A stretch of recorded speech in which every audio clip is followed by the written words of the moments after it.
Good morning friends. आज आपण 12वीच्या एका नवीन आणि इंटरेस्टिंग चॅप्टरला सुरुवात करणार आहोत. आता इंटरेस्टिंग का, तर याच्यामध्ये आपल्याला बऱ्याचशा जनरल एंट्रीज पाहायच्या आहेत, बरेचसे आर्थिक व्यवहार पाहायचे आहेत. आता हे व्यवहार कोणत्या प्रकारे होऊ शकतात ते आपल्याला समजून घ्यायचं आहे. या टॉपिकचं नाव आहे bill of exchange. Bill of exchange, त्याला हुंडी व्यवहार किंवा वचनचिठ्ठी व्यवहार असं सुद्धा म्हणतो आपण. ह्याच्यामध्ये बरेचसे शब्दार्थ आपण पाहणार आहोतच, पण त्याच्या आधी थोडंसं इंट्रोडक्शन पाहूया. बिल ऑफ एक्सचेंज म्हणजे काय, त्याचा वापर केव्हा होतो ते आपल्याला प्रथम पाहायचं आहे. आता सर्वाधिक पहिला ऑब्जेक्टिव्ह आपण लक्षात लिहून ठेवायचा तुम्ही.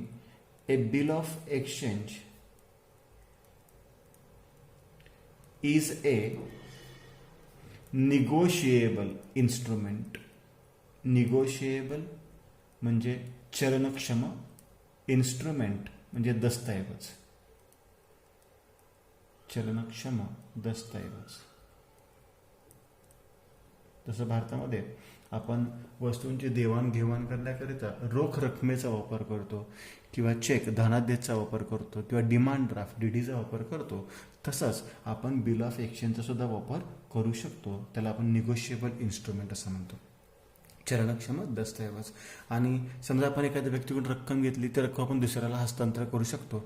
तसंच बिल ऑफ एक्सचेंज सुद्धा आपण घेतला असेल तर दुसऱ्या व्यक्तीला आपण ते हस्तांतर करू शकतो. आता जे दैनंदिन व्यवहार आहेत, हे व्यवहार नॉर्मली आपण दोन प्रकारे पाहतो. बघा इथे लिहून दिलेलंच आहे मी. नाव a day's business transactions are conducted for cash and or on credit. म्हणजे आपले जे दैनंदिन व्यवहार आहेत हे एक तर रोखीने असतात, रोख रकमेने असतात, त्याला आपण कॅश ट्रान्झॅक्शन म्हणतो, किंवा तर ते उधारीने असतात, त्याला आपण क्रेडिट ट्रान्झॅक्शन म्हणतो. आता या दोन्हीमध्ये फरक आहे ते नीट समजून घ्या. समजा तुमचं एक किराणा मालाचं दुकान आहे असं गृहीत धरूयात. किराणा मालाचं तुमचं एक स्वतःचं दुकान आहे, आणि तुमच्या दुकानामध्ये ए या नावाची व्यक्ती आली आणि त्याने रोखीने माल खरेदी केला. कसा माल खरेदी केलेला आहे, रोखीने माल खरेदी केला. म्हणजे समजा त्याने 500 रुपये आपल्याला दिले आणि 500 रुपयाचा माल आपल्या व्यवसायातून तो घेऊन गेला. आता एचा आणि आपला व्यवहार हा पूर्ण झालेला आहे, म्हणजे या संदर्भात कोणता व्यवहार होणार नाही. म्हणजे तो पुन्हा येऊन माल खरेदी करू शकतो, परंतु ह्या 500 रुपयाचा जो व्यवहार आहे, 500 रुपयाचा माल त्याने रोखीने खरेदी केला, हा व्यवहार आपला पूर्ण झाला. कारण की आपल्याला काय मिळालेलं आहे, रोख रक्कम मिळाली आणि आपल्याकडून काय गेलेलं आहे, माल गेलेला आहे. म्हणजे ह्याच्यामध्ये हा व्यवहार पूर्ण होतो. परंतु असं गृहीत धरा, बी नावाची दुसरी एक व्यक्ती व्यवसायामध्ये आपल्या दुकानात आली आणि त्याने 200 रुपयाचा माल घेऊन गेली. परंतु त्याने सांगितलं की मी आता रोख रक्कम देऊ शकत नाही, मी साधारण 1 आठवड्याने किंवा 1 महिन्याने तुम्हाला 200 रुपये रक्कम देणार आहे. म्हणजे हा व्यवहार कसा झालेला आहे, उधारीचा व्यवहार झालेला आहे. मग अशा वेळेस आपण काय करतो, हा व्यवहार अजून पूर्ण झालाय का, नाही, तर आपण काय करतो, आपले खाते पुस्तक असतं, खातेवही म्हणतो. बऱ्याच दुकानामध्ये गेल्यानंतर आपण म्हणतो की आमच्या खात्यावर मांडा की आमच्या खात्यावर लिहा. म्हणजेच काय की ते आपले खातं पुस्तक असतं. त्या खात्या पुस्तकामध्ये आपण किराणा दुकानदार काय लिहितो की बी याने किती रुपयाचा माल उधारीने नेलेला आहे, 200 रुपयाचा माल उधारीने नेलेला आहे. म्हणजे भविष्यामध्ये बी कडून आपल्याला किती रुपये येणे आहे, 200 रुपये येणे आहे. रोखीचा व्यवहार असेल तर लगेच पूर्ण होतो, पण उधारीचा व्यवहार आहे तो भविष्यामध्ये जेव्हा तो आपल्याला 200 रुपये देणार आहे तेव्हाच पूर्ण होणार आहे. असे दोन प्रकारचे व्यवहार असतात.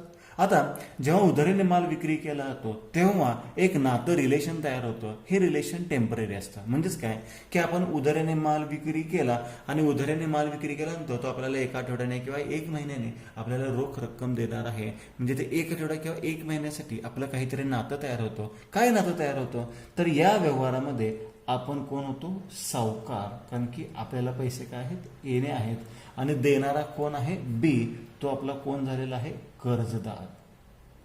म्हणजे कर्जदाराला आपण काय म्हणतो, डेटर, आणि सावकाराला आपण काय म्हणतो, क्रेडिटर. म्हणजे जेव्हा उधारीचा व्यवहार होतो त्या उधारीच्या व्यवहारामध्ये जो माल विक्री करतो तो कोण होतो, क्रेडिटर होतो, आणि जो माल खरेदी करतो त्याला आपण बायर म्हणतो, तो कोण होतो, डेटर होतो. सांगितलं याच्यामध्ये, in credit sales buyer agree or promise to pay the price of goods within a fixed time. म्हणजे 1 आठवडे किंवा 1 महिन्याची मुदत घेतो की या कालावधीनंतर मी तुम्हाला तुमची रोख रक्कम देणार आहे. In credit sales contractual relations are form between seller and buyer. म्हणजे सेलर आणि बायर मध्ये एक नातं तयार होतं. काय नातं तयार होतं? सेलर कोण होतो? क्रेडिटर. आणि बायर कोण होतो? Debtor. That is creditor and debtor. In India instrument of credit are known as hundis. आता हा काय प्रकार आहे? हुंडी म्हणजे काय? बिल ऑफ एक्सचेंज म्हणजे काय? ते आपण पाहून घेऊया. आता हे छोटे व्यवहार झाले. या छोट्या व्यवहारामध्ये शक्यतो हुंडीचा वापर केला जात नाही. परंतु आता आपण मोठे व्यवहार पाहूयात. फॉर एक्झाम्पल, आपण एक होलसेलर आहोत. होलसेलर म्हणजे घाऊक विक्रेता, म्हणजे मोठ्या प्रमाणामध्ये वस्तूंची खरेदी विक्री करतात. आणि आपल्या दुकानामध्ये किंवा आपल्या कंपनीमध्ये एक व्यापारी आलेला आहे ए. हा व्यापारी मार्केटमध्ये नवीन आहे, म्हणजे त्याने नुकताच व्यवसाय सुरू केलेला आहे. आपल्याला त्याच्याबद्दल काहीही माहिती नाहीये, किंवा असं म्हणू शकता की तो व्यवसाय कुठे करतो, कसा करतो, हा व्यवसाय चालेल की नाही याची सुद्धा आपल्याला गॅरंटी नाही. आणि तो आपल्या व्यवसायामध्ये आला आणि त्याने सांगितले की मला 2 लाख रुपयाचा माल उधारीने पाहिजे. विचार करा, समजा एखादा व्यक्ती तुमच्या दुकानात आला आणि त्याने सांगितलं की 2 लाख रुपयाचा उधारीने माल द्या. आपण देऊ का त्याला? नाही देणार. परंतु आपल्याला माल तर विक्री करायचा आहे. मग अशा केसमध्ये आपण काय करतो की 2 लाख रुपयाचा माल आम्ही तुम्हाला विक्री करू, परंतु त्याची गॅरंटी म्हणून आम्हाला तुम्ही काय द्यायचे आहे? हुंडी किंवा वचन चिठ्ठी द्यायची आहे. यालाच आपण काय म्हणतो? Bill of exchange. ही वचन चिठ्ठी घेतल्यानंतर आपण त्यांना 2 लाख रुपयाचा माल उधारीने विक्री करू शकतो. कारण हे बिल ऑफ एक्सचेंज म्हणजे काय? तर एक स्टॅम्प असतो. जसं आपण कोर्टाचे स्टॅम्प बघतो तसा स्टॅम्प असतो एक. आणि या स्टॅम्पवर आपण आपले स्वतःचे नाव, पत्ता लिहितो. आणि तिथे आपण लिहितो की अमुक अमुक रकमेचा माल आपण या व्यक्तीला विक्री केलेला आहे. आणि अमुक महिन्यानंतर किंवा 2 महिन्यानंतर, 3 महिन्यानंतर ती व्यक्ती आम्हाला किती रुपये देणे आहे? 2 लाख रुपये देणे आहे.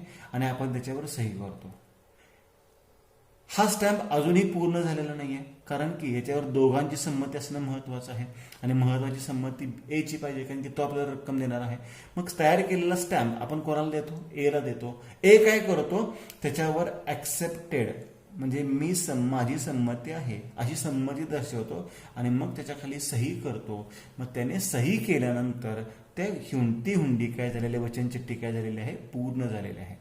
आणि ती वचन चिठ्ठी तो कोणाला पाठवतो? परत होलसेलरला, म्हणजे आपल्याला पाठवतो. म्हणजेच आपण माल उधारीने विक्री केला आणि त्या व्यक्तीकडून आपल्याला काय मिळालेलं आहे? स्टॅम्पवर वचन चिठ्ठी मिळालेली आहे.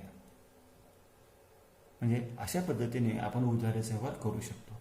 आता एवढ्या छोट्या कागदावर आपण हा व्यवहार कसा करू शकतो? कारण की हा स्टॅम्प आहे आणि याला कायदेशीर मान्यता आहे.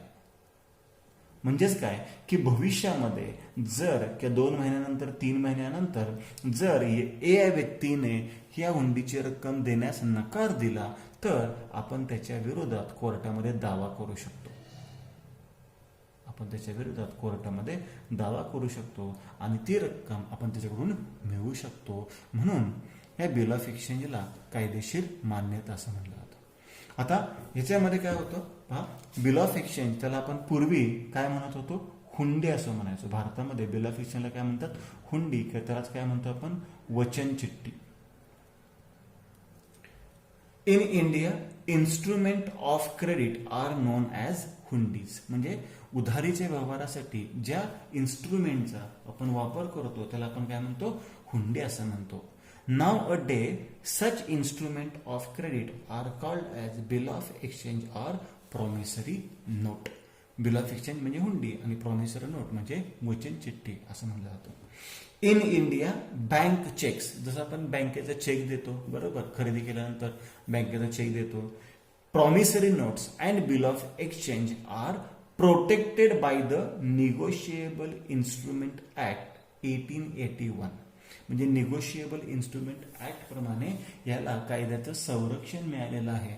म्हणून आपण उधारीचा माल जर विक्री केला असेल एखाद्या व्यक्तीला तर त्याच्याकडून हुंडी घेऊ शकतो, कारण की त्याला कायदेशीर मान्यता आहे, का कायदेशीर संरक्षण सुद्धा मिळतं. म्हणजे भविष्यामध्ये जर आपल्याला त्या व्यक्तीने पैसे देण्याचा नकार दिला तर आपण कोर्टामध्ये जाऊन त्या व्यक्तीकडून ती रक्कम वसूल करू शकतो. These are the legally accepted instruments also known as trade currency or letter of credit. त्याला आपण ट्रेड करन्सी किंवा लेटर ऑफ क्रेडिट असं सुद्धा म्हणतो. आता याच्यामध्ये 3 पार्टीज असतात. बिल ऑफ एक्सचेंजमध्ये एकूण किती पार्टीज आहेत? 3 पार्टीज. लक्षात घ्या, there are 3 parties in bill of exchange. आता बऱ्याच विद्यार्थ्यांना वाटेल की 2च पार्टीज आहेत, कारण की व्यवहार दोघांमध्ये झालेला आहे. मग 3 पार्टीज कशा तयार झाल्या? तर जी व्यक्ती माल विक्रीत करते, सेलर, जी व्यक्ती माल विक्री करते त्या व्यक्तीलाच त्या रकमेची आवश्यकता असते. मग तीच व्यक्ती हुंडी तयार करते, त्याला आपण काय म्हणतो? ड्रॉवर असे म्हणतो. बघा, पहिली व्यक्ती कोण आहे? सेलर किंवा ड्रॉवर.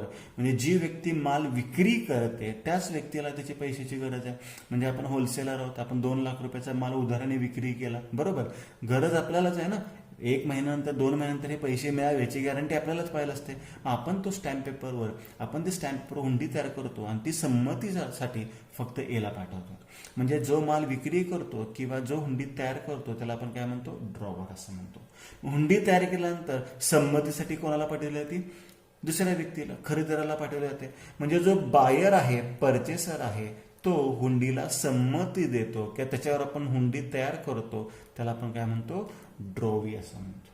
म्हणजे त्यामध्ये पहिल्या 2 व्यक्ती कोण आहेत? ड्रॉवर म्हणजे हुंडी तयार करणारा म्हणजे विक्रेता.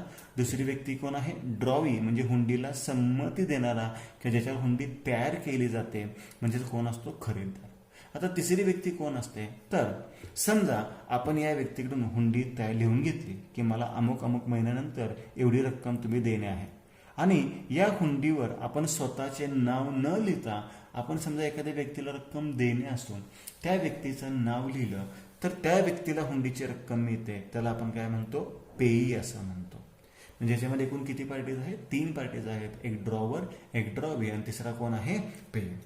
मग बिल ऑफ एक्सचेंज मधील 3 पार्टीज कोणकोणत्या? तर नंबर 1 ड्रॉवर म्हणजे हुंडी तयार करणारा, हुंडी तयार करणारा.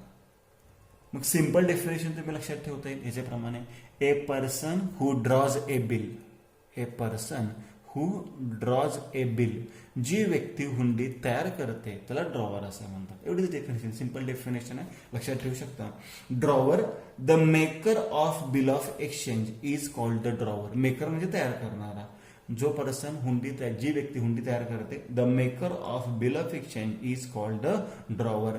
He is a creditor. आता क्रेडिटर कसं काय? तर मी सांगितलंय ड्रॉवर, ड्रॉवर म्हणजेच कोण असतो? सेलर. आणि उधारीच्या व्यवहारामध्ये सेलर हाच कोण असतो? क्रेडिटर असतो. बघा, सेलर कोण असतो? क्रेडिटर. म्हणजे ड्रॉवर हा काय असू शकतो? क्रेडिटर असू शकतो. The person who draws a bill is known as drawer. जी व्यक्ती हुंडी तयार करते त्या व्यक्तीला आपण काय म्हणतो? ड्रॉवर असे म्हणतो. He has to receive the amount of bill. हुंडीची रक्कम त्याच व्यक्तीला मिळते. Therefore according to him it is his bills receivable. म्हणजे ड्रॉवर नेहमी त्या हुंडीला काय म्हणणार आहे? Bills receivable. आता बिल्स रिसिवेबल का? रिसिवेबल म्हणजे येणे आहे. म्हणजे ड्रॉवरलाच हुंडीचे पैसे काय असतात? येणे असतात. आपण माल विकला म्हणजे आपल्याला पैसे येणे असणार, पैसे येणार म्हणजे हुंडीचे पैसे येणे आहेत. म्हणजे ड्रॉवरसाठी ही काय आहे? बिल्स रिसिवेबल म्हणजेच काय? आपली ॲसेट आहे. आता दुसरी व्यक्ती कोण आहे? ड्रॉवी. पहिली व्यक्ती झाली ड्रॉवर, दुसरी व्यक्ती कोण आहे? ड्रॉवी. म्हणजे हुंडीला संमती देणारा किंवा ज्याच्यावर आपण हुंडी तयार करतो, ज्याच्यावर हुंडी तयार केली जाते, हुंडी तयार करतात, अशा व्यक्तीला आपण ड्रॉवी असं म्हणतो. बघा, the person thereby directed to pay is called the drawee. हुंडीमध्ये ज्या व्यक्तीला रक्कम देणे आहे असा आपण उल्लेख करतो त्या व्यक्तीला आपण काय म्हणतो? ड्रॉवी असं म्हणतो. म्हणजे जी व्यक्ती आपल्याला हुंडीची रक्कम देणे आहे त्याला आपण काय म्हणतो? ड्रॉवी. ही इज अ डेटर. कारण की बायर म्हणजेच ड्रॉवी आणि ड्रॉवी बायर म्हणजेच कोण असतो? डेटर. म्हणजे ड्रॉवी हा नेहमी कोण असतो? डेटर म्हणजे कर्जदार असतो. The person on whom the bill is drawn is known as drawee. The person on hmm the bill is drawn.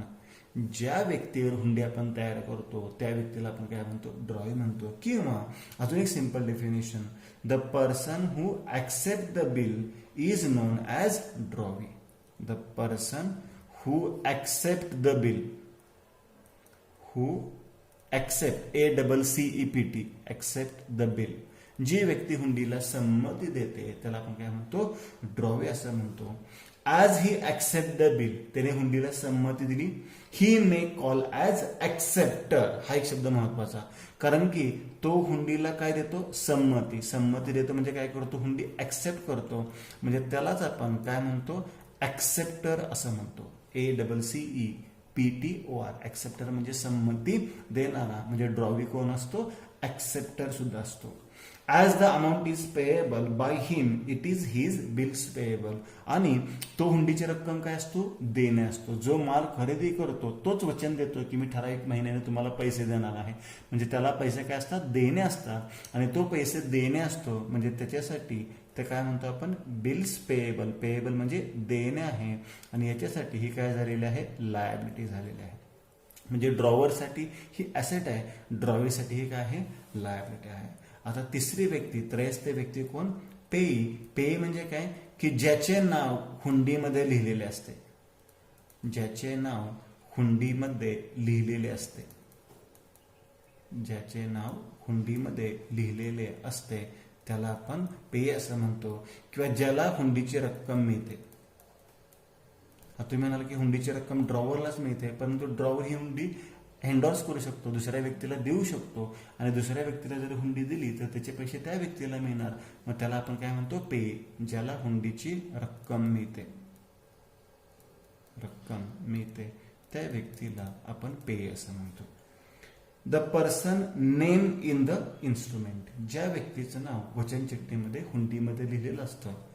To whom or to whose order the money is directed to be paid, ज्या व्यक्तीला हुंडीची रक्कम आपण देणे आहे, द्यायची असते, is called as the pay, त्या व्यक्तीला आपण काय म्हणतो, पेयी म्हणतो. किंवा दुसरी डेफिनेशन सिंपल लक्षात ठेवा, the person who is entitle to receive. Entitle to receive म्हणजे हुंडीची रक्कम मिळणे असते, अधिकार असणे.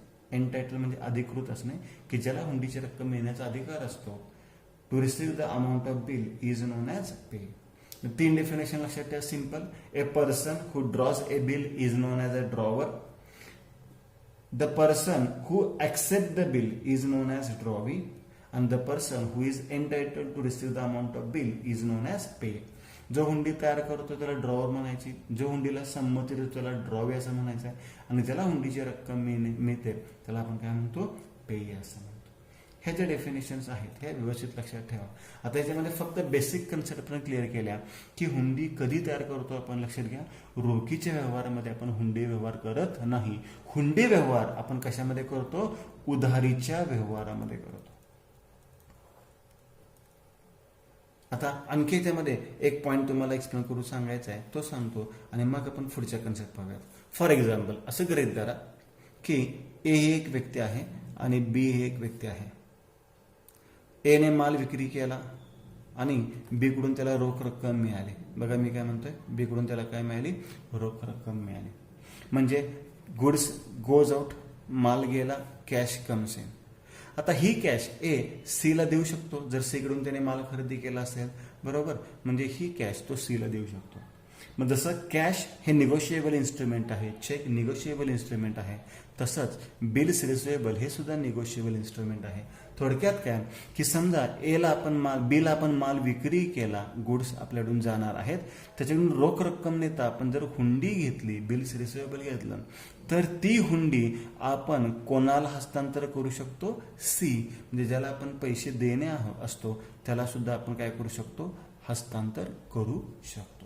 कारण की जसं आपण चेक एंडॉर्स करू शकतो, बेअर चेक म्हणतो आपण, क्रॉस चेक नॉर्मली एंडॉर्स केला जाऊ शकत नाही.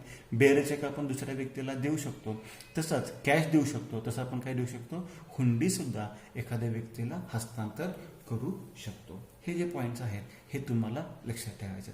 आता याच्यामध्ये ड्रॉवर, ड्रॉवी आणि पेयी हे 3 शब्द लक्षात आले. अजून काही शब्द जे इम्पॉर्टंट आहेत ते तुम्हाला पाहिजे आहेत आणि ते इम्पॉर्टंट पॉईंट्स जे मराठीमध्ये अर्थ हे तुम्हाला पाठ करायचे आहेत आणि त्याच्या ज्या कन्सेप्ट आहेत या आपल्याला समजून घ्यायच्या आहेत. मग त्या बऱ्याचशा कन्सेप्ट आपल्याला पाहिजे तर पुढील लेक्चरमध्ये. त्यात आहे ड्यू डेट, त्याच्यामध्ये आहे ग्रेस डेज, त्याच्यामध्ये आहे डिस्काउंटिंग ऑफ बिल, त्याच्यानंतर आहे एंडोर्समेंट ऑफ बिल,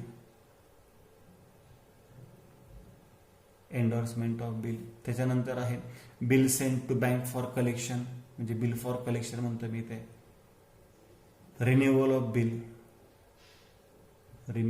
बिल आणि इन्सॉल्वन्सी. असे ह्याच्यामध्ये काही डेफिनेशन्स आहेत, काही कन्सेप्ट आहेत. या कन्सेप्टनुसार काही एंट्रीज आपल्याला पाहिजे आहेत, हे आपण पुढील लेक्चरमध्ये करणार आहोत. याच्यामध्ये फक्त आणि फक्त बिल ऑफ एक्सचेंज याच्यामध्ये थेरटिकल पार्ट आहे थोडाफार. हुंडीचा व्यवहार केव्हा होतो, हुंडी तयार करताना किती पार्टीज असतात, बिल ऑफ एक्सचेंजमध्ये एकूण किती पार्टीज असतात, ते आपण या टॉपिकमध्ये पाहिलेलं आहे. आता जे इम्पॉर्टंट टाईप्स आहेत किंवा इम्पॉर्टंट टर्म्स आहेत हे आपण पुढील लेक्चरमध्ये पाहणार आहोत. थँक्यू.